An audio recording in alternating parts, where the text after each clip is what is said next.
August 16th, 1977. The king of rock and roll was found unconscious on his bathroom floor at Graceland. Within hours, the world learned that Elvis Presley was dead at just 42 years old. But the official story never sat right with millions of fans. Now, at 80 years old, Priscilla Presley has finally decided to address the rumors, the conspiracy theories, and the painful truth about what really happened to the man she loved. For nearly 5 decades, speculation has run wild. Some people claimed Elvis faked his death and disappeared. Others pointed fingers at his doctor. Many believe the official cause was a deliberate cover-up. Priscilla stayed mostly silent through it all, protecting Elvis's memory and shielding their daughter, Lisa Marie, from endless scrutiny. But in her recent memoir and interviews, she is opening up about that devastating phone call, the chaos that followed, and what she wishes the world understood about Elvis's final years. The truth is far more complicated than a single headline could ever capture. Let's start with what actually happened on that hot summer day in Memphis. Elvis had been preparing for another tour. He was scheduled to fly to Portland, Maine that evening for a show the next day. Around 7 in the morning on August 16th, he retired to his master suite at Graceland to rest before the flight. His fiancée, Ginger Alden, was with him. Everything seemed routine, just another day in the exhausting cycle of performances that had defined his life for over 2 decades. But by mid-afternoon, Ginger found Elvis unresponsive on the bathroom floor. She immediately called for help. Paramedics rushed him to Baptist Memorial Hospital, where doctors worked frantically to revive him. At 3:30 in the afternoon, Elvis Presley was pronounced dead. The news hit Priscilla like a freight train. She describes receiving the call from Joe Esposito, Elvis's longtime friend and road manager. In that moment, she felt like she was trapped in a nightmare, desperately hoping to wake up and hear someone say it was all a cruel joke. Even though they had been divorced for 4 years, Elvis remained central to her life.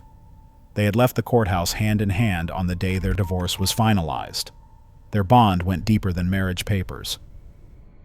Within hours of Elvis's death, the first official statement emerged. Dr. Jerry Francisco, the Shelby County coroner, announced that preliminary autopsy findings indicated cardiac arrhythmia as the cause. He said no drugs were involved. Heart failure, pure and simple. That's where the controversy begins. Dr. Francisco made his announcement at 8 in the evening, before the autopsy was even complete. He declared the cause of death to be a heart condition that can only be diagnosed in a living person. And he ruled out drug involvement before toxicology results came back. The other pathologist who actually performed the autopsy later admitted something shocking. Francisco was covering up the real cause of death at the family's request. They were terrified about what drug revelations would do to Elvis's reputation. When the toxicology report finally surfaced, it painted a disturbing picture. 14 different drugs were found in Elvis's system. 10 of them were in significant quantities. Codeine appeared at levels 30 times higher than therapeutic doses. Morphine, quaaludes, multiple barbiturates. The list went on. But here's what most people don't understand about Elvis's final years, and what Priscilla has been trying to help the world see.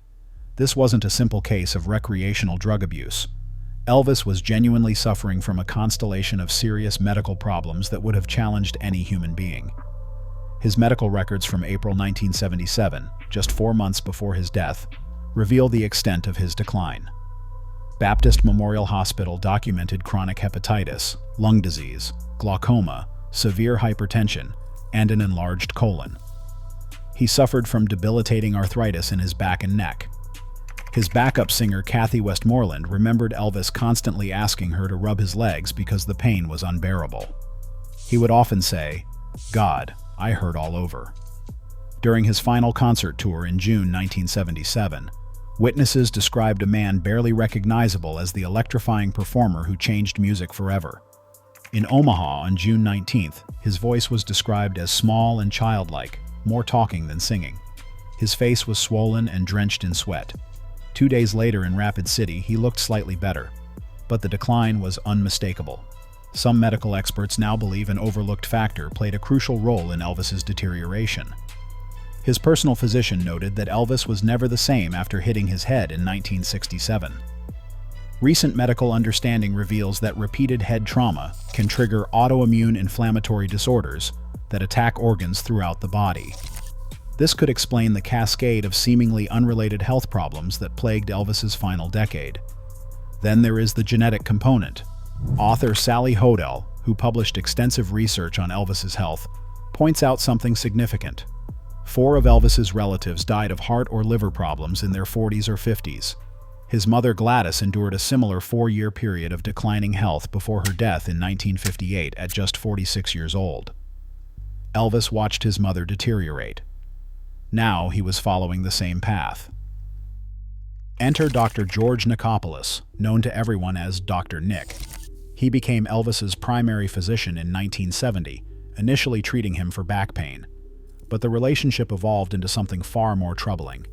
In the final 8 months of Elvis's life alone, Dr. Nick prescribed more than 10,000 doses of sedatives, amphetamines, and narcotics. In the last 20 months, Elvis received prescriptions for over 12,000 pills. He traveled with 3 suitcases full of medications. Dr. Nick later defended himself with a chilling rationale. He claimed he prescribed whatever Elvis wanted because if he refused, Elvis would simply find another doctor or turn to street drugs. In 1980, his medical license was suspended for 3 months. In 1981, he faced 11 felony counts for overprescribing but was ultimately acquitted. Priscilla watched this unfold from a distance, powerless to intervene. Their divorce was finalized in October 1973, but they never truly separated. Not emotionally. The two left the courthouse that day holding hands, a gesture that spoke volumes about what remained between them. 4 years later, she would receive the phone call that would shatter everything. August 16, 1977, early afternoon at Graceland. Elvis had been preparing for another tour, scheduled to fly to Portland that evening for a show the next day. Around 7 in the morning, he retired to his master suite to rest. His fiancée, Ginger Alden, was with him. By late morning, everything had changed. Around 2:30, Ginger found Elvis collapsed on the bathroom floor, face down. The scene was devastating. Medical experts now believe he was straining during a bowel movement, a consequence of his severe constipation and enlarged colon. The physical exertion placed enormous pressure on his already compromised heart and aorta. His heart simply gave out. He fell forward and never regained consciousness. The ambulance rushed him to Baptist Memorial Hospital. Doctors worked desperately to revive him. Nothing worked. At 3:30 that afternoon, Elvis Presley was pronounced dead. He was 42 years old. Joe Esposito, Elvis's longtime friend and road manager, made the call to Priscilla. She describes that moment as surreal, like waking from a nightmare hoping someone would tell her it was all a terrible joke. But it was not. The man who had defined an era, who had changed music forever, was gone. What happened next only deepened the tragedy. Dr. Jerry Francisco, the Shelby County coroner, made an announcement at 8 o'clock that evening that would haunt Elvis's legacy for decades. Without waiting for the autopsy to be completed, and without consulting the other pathologists present, he declared that preliminary findings indicated cardiac arrhythmia with no drug involvement. The statement was made before toxicology results were even available. The other 2 pathologists later admitted something stunning. Francisco had announced this cause of death at the family's request to protect Elvis's reputation. The preliminary statement altered how the public understood what had happened. The actual autopsy told a different story. 9 doctors participated in the examination. They found no evidence of stroke or lung disease, but they documented chronic illness. Diabetes, severe constipation, physical signs consistent with long-term drug use. When the toxicology report finally came back, it revealed what Francisco had prematurely denied. 14 drugs were in Elvis's system, 10 in significant quantities. For nearly 5 decades, this controversy has fueled endless speculation. Conspiracy theories proliferated. Some claimed Elvis faked his death. Others reported supposed sightings around the world. The rumor mill never stopped turning. Now, at 80 years old, Priscilla has decided enough is enough. In her recent memoir and in interviews, she is addressing these theories head-on. She told People magazine bluntly that there has been so much untruth circulating, with people saying Elvis is still alive and hidden somewhere. Her response is simple and heartbreaking. "I wish he was still alive." Writing the memoir took her more than 11 months. The process forced her to relive everything, the incredible highs and the devastating lows. She admits it was difficult but necessary, remembering wonderful times alongside terrible ones, reliving an entire life compressed into those pages. But through it all, she has remained committed to one thing: protecting and honoring Elvis's true legacy. What would Elvis be doing if he were still alive? Priscilla does not hesitate. He would be doing exactly what he always did: singing and touring. He loved performing more than anything. He would have turned 91 this past January. Imagine that version of Elvis, still commanding stages, still connecting with audiences the way only he could. Priscilla's devotion extends beyond words.